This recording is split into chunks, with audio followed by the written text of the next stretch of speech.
As excited as I am of what's going on in Kentucky, record economic success, we must recognize we are failing to provide our children with the good start they deserve. Pre-K for all is a step we must take to boost our economy, to strengthen our workforce, to better educate our kids, and to put more money in the pockets of our hardworking Kentucky families. It is a win, win, win for our people. I know it's the right thing to do. As a dad and as governor, there's nothing more important than making sure that all of our children at least have the opportunity to succeed. We need Pre-K for all to make sure every child in every corner of the Commonwealth gets that chance. Today and throughout February, we honor Black History Month and the incredible African Americans who've contributed to our Commonwealth and to our country. To honor these leaders and legacies of yesterday and today, we must continue their work. And there still is so much left to be done. And folks, our kids deserve better than the world they're growing up in right now. Now is the time for politics of love, of empathy, of inclusion. But together, I know we can strive every day for the inches that become the feet, that become the miles of progress.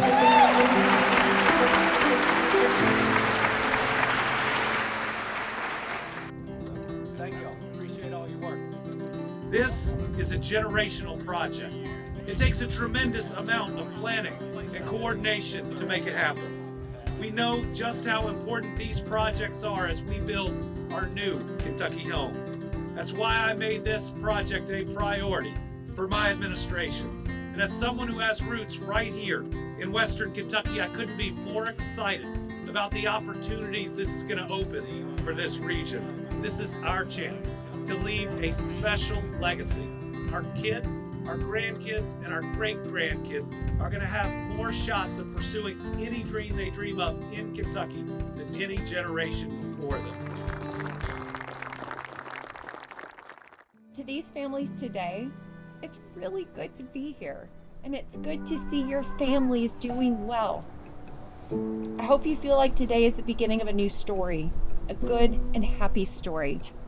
You are not alone. We will always be here with you. Scripture tells us, I alone know the plans I have for you, plans to bring you prosperity and not disaster, plans to bring about the future you hope for. Welcome home.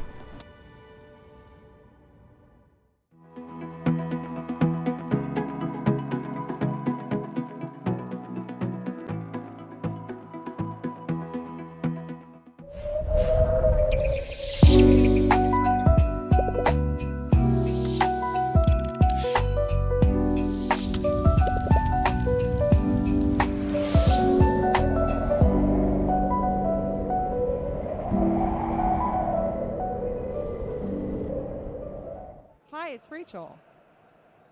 Stay tuned. The Team Kentucky update will start soon. I just heard that in 24 states and Puerto Rico, there are Humana groups going out and helping their communities, but nobody does it like Louisville. Nobody does it like Kentucky. Thank you for being a shining example for this country and this world. Thank you all very much. Have a great day.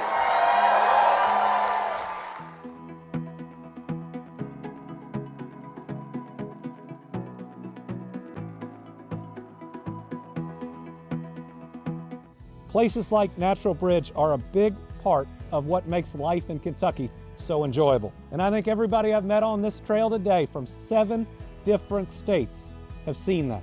At our parks, you see that spark of joy that comes with exploring Kentucky.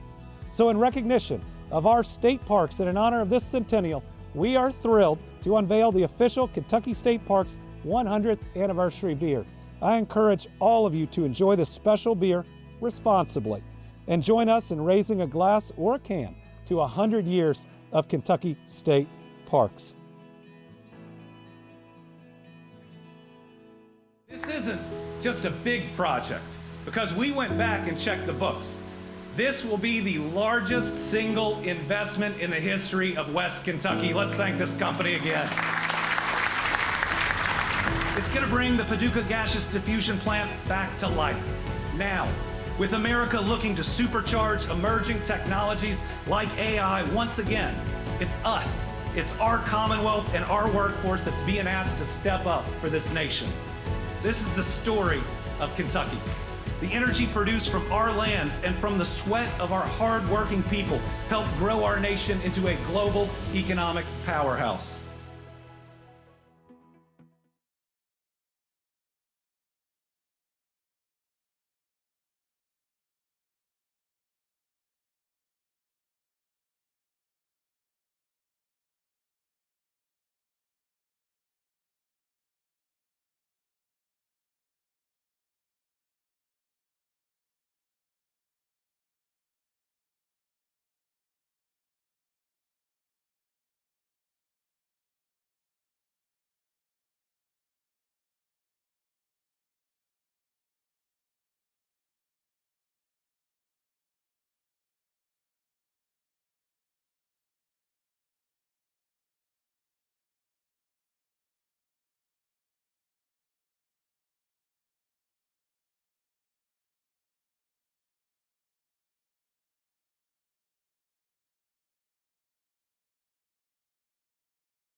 Good afternoon, everyone. I'm Andy, and welcome to this week's Team Kentucky Update.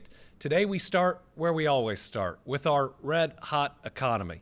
A Kentucky that continues to add jobs and investments at a record pace despite the headwinds from the federal government. We're working to build our new Kentucky home, where the American dream is alive and well, and that there are jobs out there that you can not only support your family and pay that grocery bill, but you can take your kids on that vacation your parents took you on. We're going to keep working hard to make sure that that's the case. As of today, we've had more than 1,300 private sector or new location or expansion projects, 1,300 new location and expansion projects totaling over $45 billion in private sector investment and 68,000 new jobs. And these are good paying jobs. I'm proud that my administration has secured the first, third, fourth, and fifth best years for wages on record. Last year, our average incentivized wage was the highest of all time, hitting nearly $30 an hour. And we're not letting up in 2026. Just this morning, several projects were approved by the Kentucky Economic Development Finance Authority. 7 prospective new location and expansion projects were approved for performance-based tax incentives. They represent a potential investment in Kentucky of $851 million and up to 591 new full-time jobs across the state. This means in the first 2 months of 2026, we've announced 18 projects totaling $1.4 billion. That's one of the hottest starts that a state has seen in a year. These projects are set to create more than 1,100 new jobs for Kentuckians. Today's approvals include Dino Noble Inc. in Muhlenberg County, Tennessee Auto Track in Simpson County, ISCO Industries in Jefferson County, Magna Seating of America, doing business as Louisville Seating Systems in Bullitt County, Old Town Banking in Simpson County, Purdue Foods in Ohio County, and also Included in the approvals was a formal announcement of a major growth in Kentucky's energy sector. Today, Green Energy Parks shared plans to locate a new $142 million agricultural waste-to-energy facility in Arlington that'll create 20 high-wage jobs.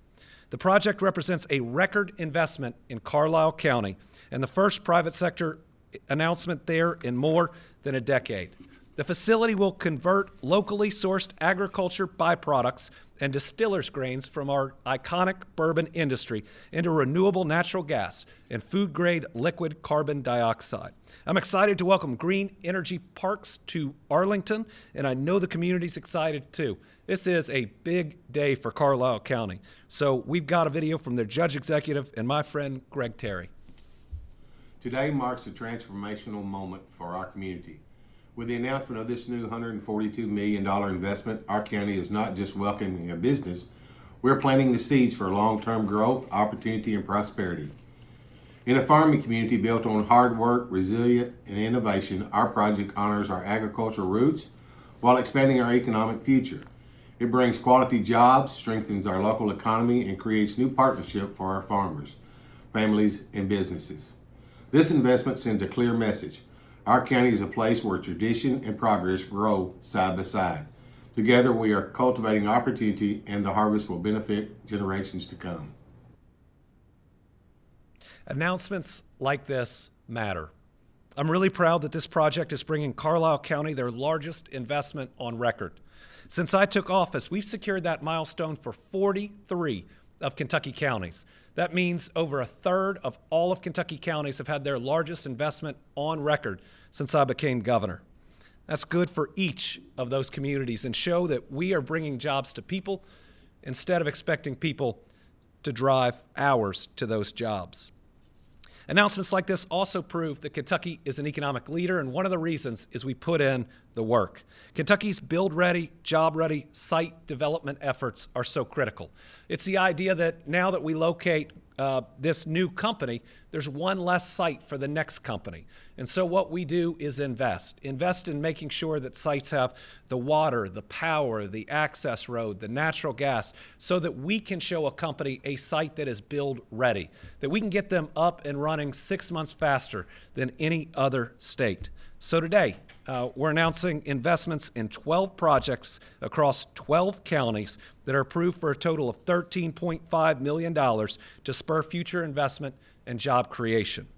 The counties receiving these dollars to improve their sites are Adair, Bourbon, Clay, Clinton, Gallatin, Hopkins, Laurel, Madison, Monroe, Montgomery, Nicholas, and Woodford.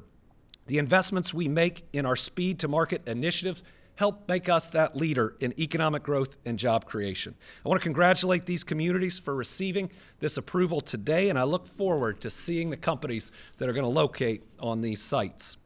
We also announced this week that 8 innovative Kentucky companies will receive $862,000 in state matching grants to support high-paying jobs and further grow Kentucky's technology sector.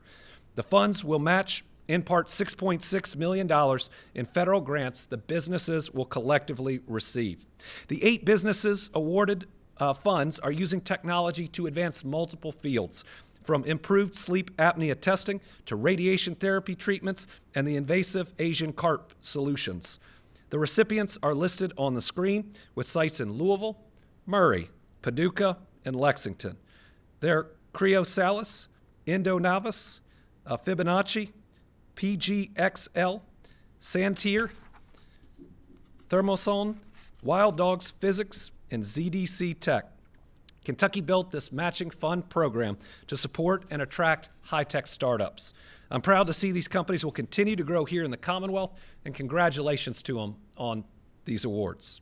To close out today's economic update, and I think maybe some of the biggest news of the day, is I want to highlight that Kentucky has once again set an all-time record for products shipped globally with $50.6 billion in exports in 2025.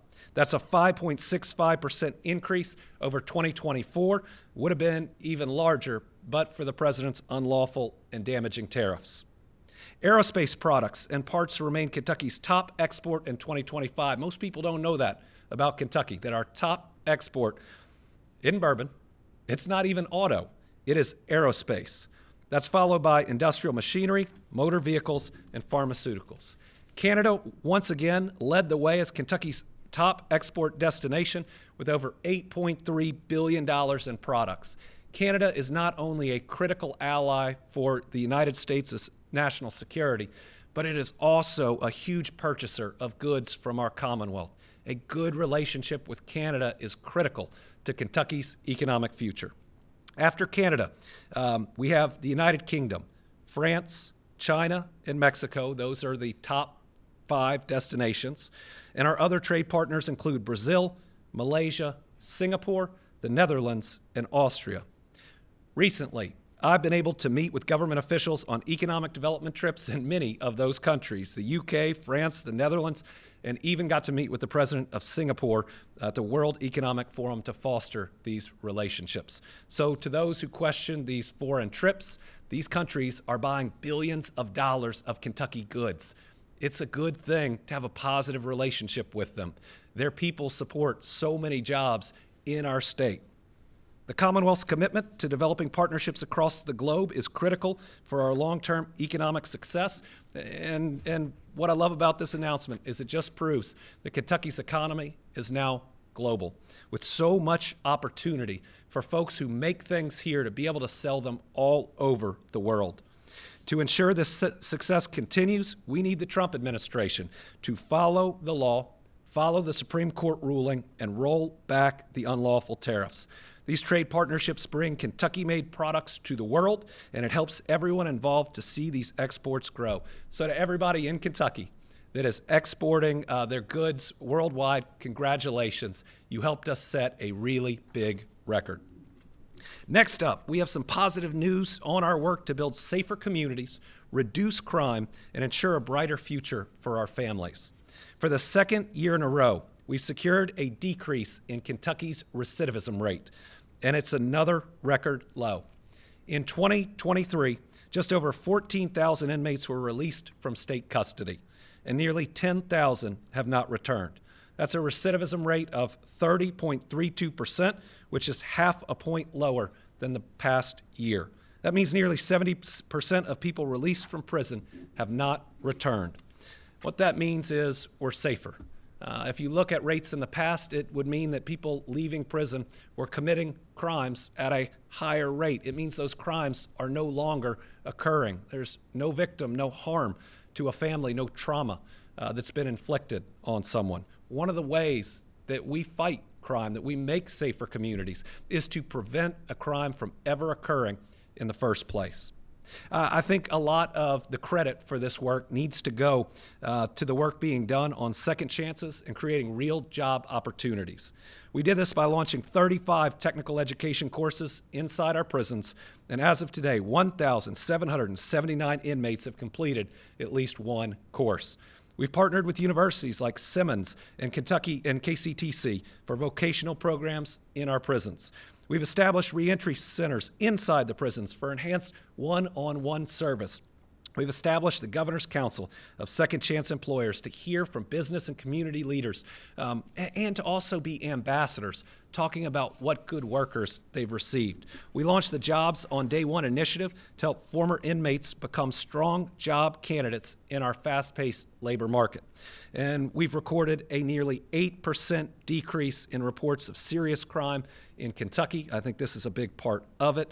I also think that this has helped us to reduce overdose deaths now for 3 straight years, with the last year-to-year being an almost 30% decrease, thank God. All this was made possible, I think, because we as a people in Kentucky believe in second chances, and that someone shouldn't be defined solely by their past. It's not just the smart thing to do, it's what my faith teaches me to do, that second chances are what we are called to do. In Kentucky, we are ending generational cycles of crime, and we are making our communities and our families safer. To continue this momentum, we teamed up with Dr. Ryan Quarles, and the Kentucky Community and Technical College System. Together, we are seeking funding for a nonpartisan, game-changing project, a reentry campus that will make our people safer and make Kentucky a national model. Just yesterday, House Bill 5, supporting that effort, passed out of the House Judiciary. The proposal has garnered bipartisan support, and my hope is it will make its way to my desk soon and that we'll see appropriate funding for it in the budget. All right, next, we always encourage Kentuckians to make safe choices, to watch out for each other, especially when they're driving. I now have a son with a license and a daughter with a permit. I think about the fatality and injury statistics just about every day. I want to make sure that we are doing better and better and better as a people because everyone's worried about their loved one and whether they're coming home. Even though we're still early in 2026, I have some good news. I'm happy to announce we've already made progress in reducing highway fatalities this year.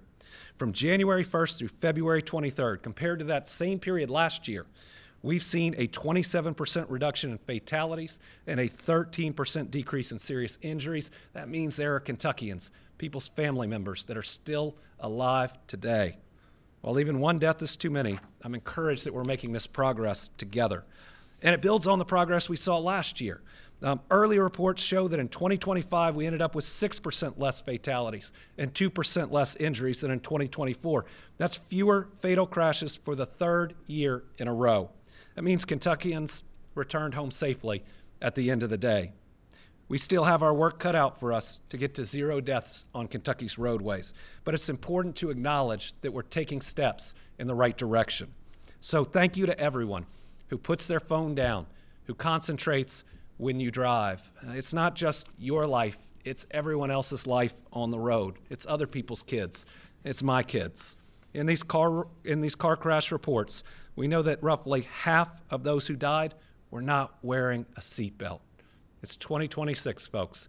Everybody needs to put on that seatbelt every single time. Doesn't matter if you're just going down the street. We need everyone to buckle up. That's the single most effective step we could take to further reduce fatalities and injuries. Oh, and it's also the law. If you do not buckle up, you will get a ticket from some law enforcement agency. We're going to continue to build on this with educational initiatives like the Safe Teen Driving Challenge, as well as the initiatives like Click It or Ticket. The proof is there. We've done better. We need to do even better. Let's take the steps to get it done. Next, we have some great updates from Eastern Kentucky and our rebuilding effort. I believe this is the most ambitious rebuilding effort in American history, where we are moving people from flood-prone areas where they've been devastated multiple times since 2022 up to high-ground sites that will never flood.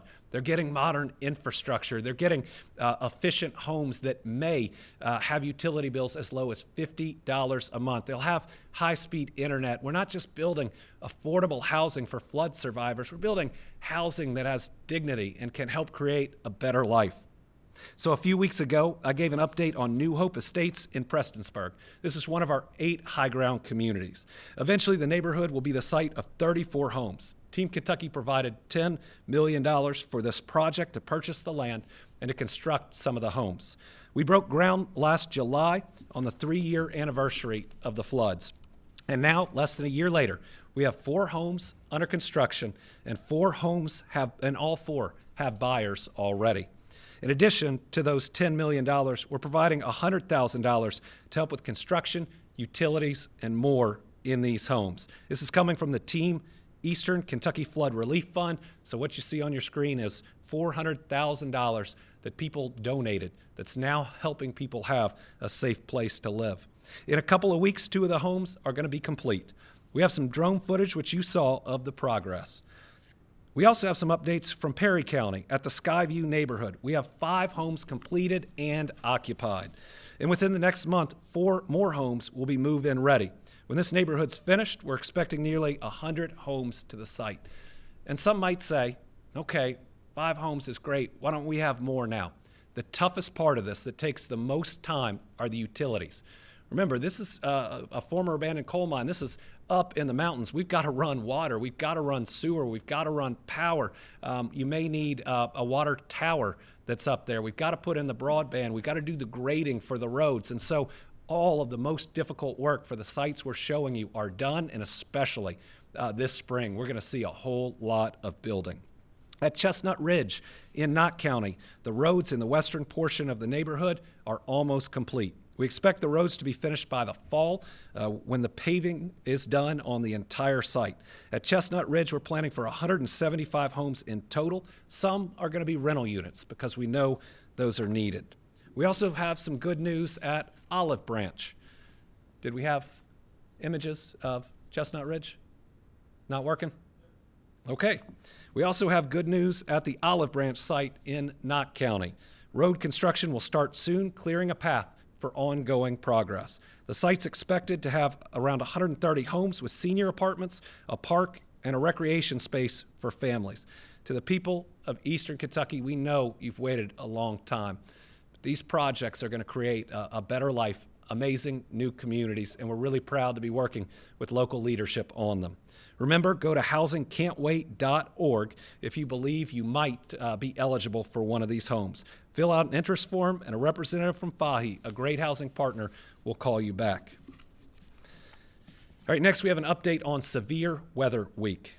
Kentucky, we know all too well the impact of severe weather. Since I became governor, just the last 6 years alone, we have had 15 federally declared weather disasters and several on top of it that should have been declared, but for whatever reason, the folks in Washington wouldn't do it.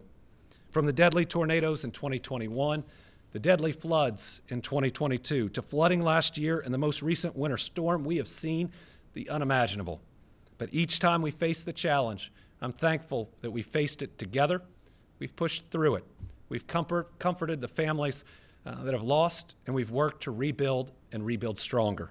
We've taken proactive steps to help our people, and Team Kentucky works together to ensure every area that has any impact is addressed.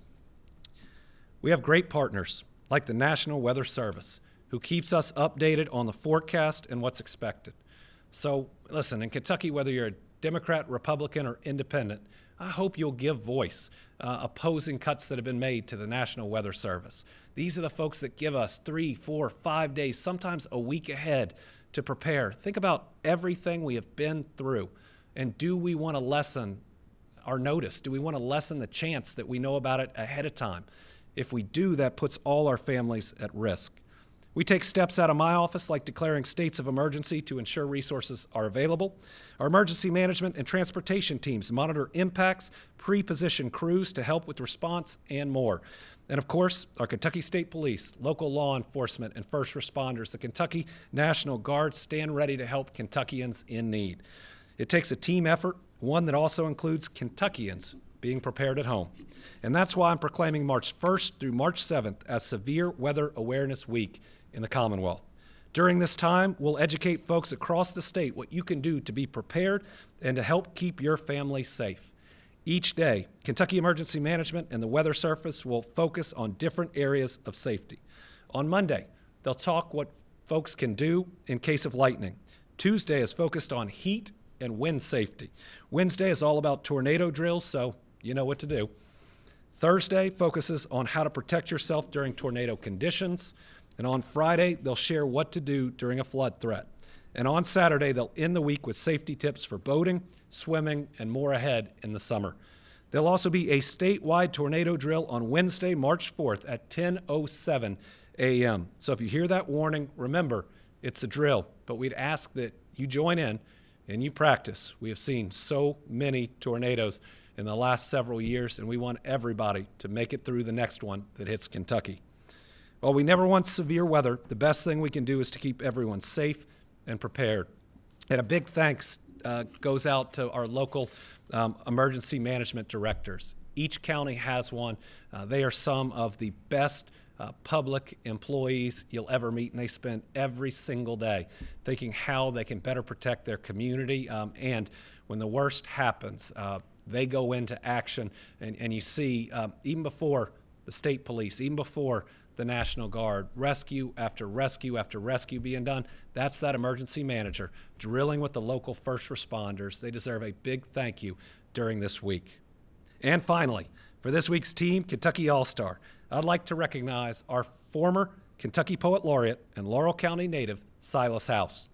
Silas, who I saw yesterday, is a nationally known best-selling author of several novels, and I'm happy to call him a friend. His writing is so good that you feel the emotions in the book. I was reading The Cold Tattoo, and he's talking about a person dealing with depression. I had to put it down several times because his writing is so powerful that you can feel what his characters are feeling. Because of that, he's won a lot of awards. Everything from the Nautilus Award, an E.B. White Award, the Appalachian Book of the Year, the New York Public Library Storyline Prize, and the Lee Smith Award.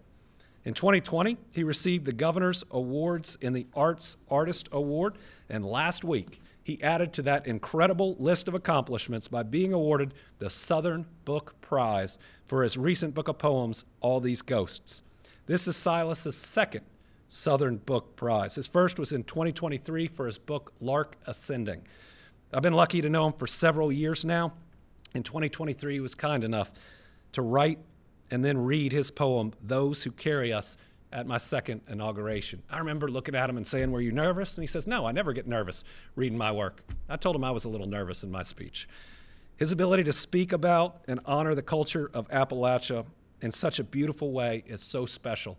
And there is nobody in this state that steps up when we need him, when he can be an ambassador, when he can represent us to the world as quickly and as often as Silas House. So congratulations, Silas. You may have all those awards, but now you can say you're a Team Kentucky All-Star. All right, with that, we'll open it up to journalists. We have 3 in studio, and I think we have 5 on the line. So this may take a minute. We'll start with Bodie. Thank you very much, Governor. The House budget is getting ready for a vote soon. You've shared before that generally there's a lot more give and take whenever it moves over to the Senate. So thoughts on the current version that's about to be voted on, and what kind of changes would you like to see? Well, let me start with a positive, because I'm always told I'm supposed to say a positive. It does address what would have been crushing hikes to public employees on their health insurance. And let me say, the House had all the information they need. Everything in those subpoenas was new and hadn't been requested according to my cabinet secretaries. They had everything they needed, including my recommended budget, not to come out with something that would scare public employees the way that did. That would have been devastating to our workforce. With that said, this budget is going to cause a lot of harm if not changed. So on the Medicaid side, we make projections of what Medicaid is going to cost. It's the cost of care times the number of people, and you need that amount of money. Otherwise, you've got to start looking at changing coverage or other drastic measures. The House budget has $1.4 billion less in it for Medicaid than the projection. What will that do? It's going to hammer rural and urban health care. The big ugly bill already did enough. I mean, $1 trillion of Medicaid cuts. It's projected to impact, if not close, 35 rural hospitals. On top of that, you got people that are falling off the ACA exchanges that reimburse these same hospitals more than Medicaid. But because Congress extended a tax cut for the wealthy, but refused to extend a tax credit for hardworking Americans to afford health care, those hospitals get hit again. And now, these are all Kentucky hospitals and clinics. $1.4 billion less than what they will need to operate. Basically, they're just taking what the federal government did and hurting our healthcare organizations that much more. State police has a big cut compared to what's needed. That's going to make us less safe around the Commonwealth. There's no funding for the DJJ initiatives that Senator Danny Carroll and everyone else that was on that group that looked at it said we need. So if there are still criticisms for DJJ, and I'm sure they are, that is on the legislature now. This is multiple sessions that we've gone to them and said, if you want us to achieve these goals, we need a couple of capital investments. There's no pre-K. West Virginia did this 20 years ago. And these kids They're not Democrats or Republicans. It means if it's not changed, we'll go through another 2 years where our kids don't have the same opportunities as people in Alabama or Georgia. And last time I checked, those weren't bright blue states. Somehow, our supermajority seems to be the only one in the country that believes that this is a partisan issue. There's not enough money in SEEK. We're seeing more special needs children in our public school system with significant needs. There's going to need to be more dollars there. So a number of issues, but it always changes a lot in the Senate. So we're ready to get to work. Samantha.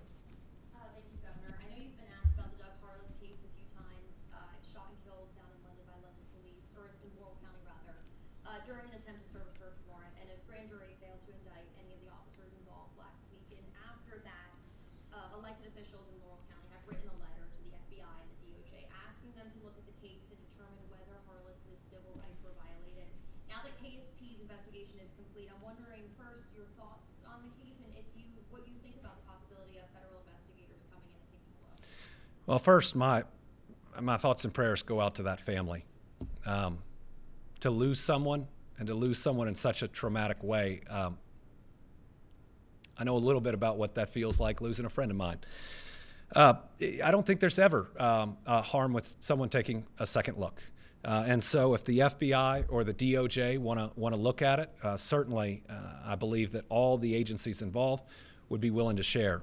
I also imagine there will be a civil law portion of this too, and that typically doesn't start until the criminal side's out of the way. But again, to that family, it's got to be hard. Keeley? Yeah. Governor, House Bill 1 just passed through its Senate committee hearing this morning, is likely to go to the floor in a couple of days. I wanted to know your thoughts on the bill. It is the federal school choice option.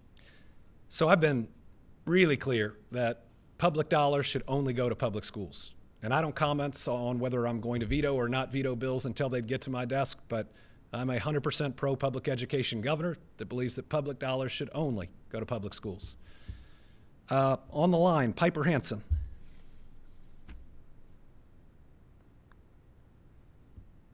Do we have Piper? Was that last question related to House Bill 1?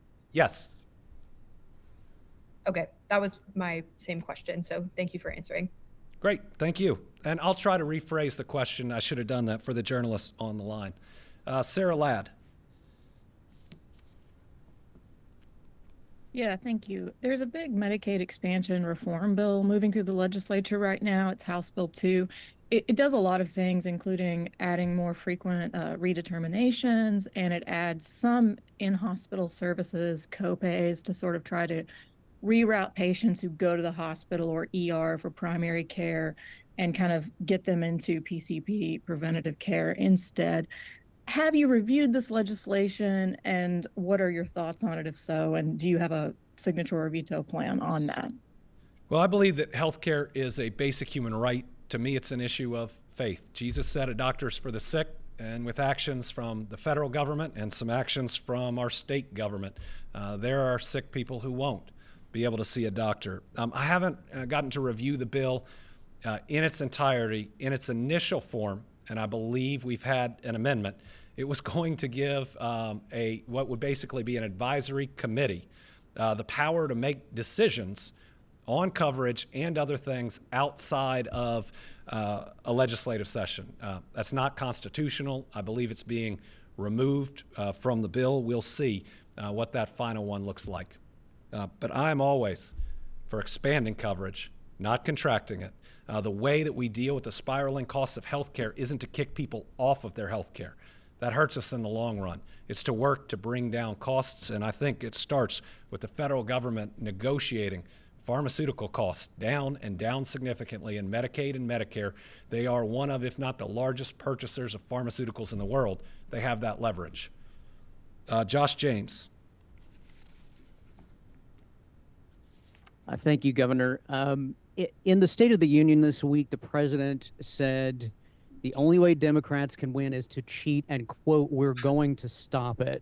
Obviously, you've been out there speaking about the strategies that you see helping Democrats win in the midterms, but I'm wondering how worried you are about the election process itself, the trust voters have in that system. Do you believe all voters can count on a free and fair election this fall? Listen, I think the president has already tried to take steps to prevent free and fair elections. This whole redistricting thing, which isn't good for anybody, started with the president saying, I want more Republican seats. He said it out loud. He wanted redistricting because he knew he was going to lose the House. Now he's floated out there a number of different un-American ideas. There's even been the idea that ICE could be deployed around these facilities. I stand ready to stop him. Democratic AGs and Democratic governors all working together will make sure that we have free and fair elections. But let me tell you this, the Trump administration underestimates the American people. You try to get between them and voting, you'll see the longest lines we've ever seen. You'll see people singing because you do not take away someone's right to vote. You do not try to intimidate them. I think as Kentuckians, we'll all stand together. And I think there are a lot of people that might otherwise vote the way the president wants them to vote that won't if he tries to do this. Mason Brighton, Spectrum. Good afternoon, Governor. What is your message to lawmakers in the Senate as they soon start their work on the budget? The Senate leadership, every budget session, has met with us numerous times, has heard us out. It has been a good working relationship. Even if some of them say we never meet, we do meet and have already met this session and will meet again. They've been pretty fair in their process. I don't always get what I want in the budget, but we do tend to see the budget improve once it goes to the Senate. So my hope is that we'll continue working together, that they'll address the Medicaid issue, that they'll address the state police issue. Oh, the House did something else. The House took unfunded mandates from the last budget or in between, and they simply said the cabinets will do them. At the same time, they cut the cabinets 4% in the first year and 7% in the next year. So these cabinets already have a full-time job that they had just enough funding to do. Now they have less funding than that. And now there's a mandate that they send out money to different places from what budget they have, which is even a bigger cut. And as I think we'll be able to show you next week, certain of these things like DCBS only have a certain amount of money. It goes to TANF. It goes to other important things. And so if you say, well, you'll also do what was Senate Bill 151 before, but we're not going to give you the money to do it, where do you think it comes from? That's the challenge, and we hope the Senate will provide those dollars. And again, I'd remind some of our legislators that Senate Bill 151 wasn't just, as you're doing your job, do this other job. It was send out $20 million to families, and I want to do that. But you have to have the $20 million to send.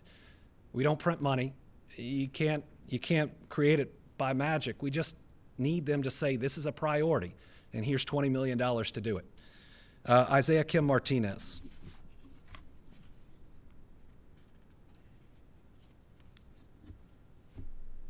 Did we lose Isaiah? Hey, Governor, can you hear me? Yeah, I can hear you. Appreciate your time. Just had a quick question. I heard a moment ago you sort of suggested that maybe some of the president's words and what's been happening here in his second term may mean some Democrats maybe do better in certain races than they may have in the past. Do you believe Kentucky's U.S. Senate race, do you see any of the Democrats there having a potential chance in what's been a Republican seat for so long?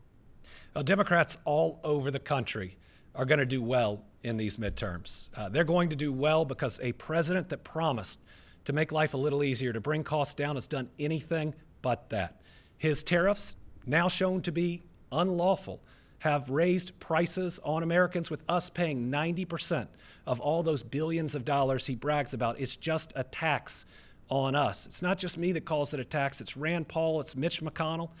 Three of us don't agree on a lot, but we agree on that. It's cost Kentuckians, we think, about $1,700 over this last year, when most people would describe their status as treading water or drowning. Another $1,700 of cost. The big ugly bill, we just saw the birthing center close in Lincoln County. We saw a project from U of L earlier, already canceled. We're starting to see this all over the state. It's going to significantly impact Kentuckians and Americans. So I think whoever our general election candidate is in the Senate race and in the 6th congressional district will do better. We'll do better. The question is how much better, and can they pull it off? I believe both races will be competitive. I'll also say around the country, I think we're going to pick up a number of governor seats. That's my job with 36 races. My predecessor, Laura Kelly, went 2 for 2. I don't think I can go 36 for 36, but we're going to surprise people in some places. All right, thank you all very much. We'll see you back next week. Thank you all.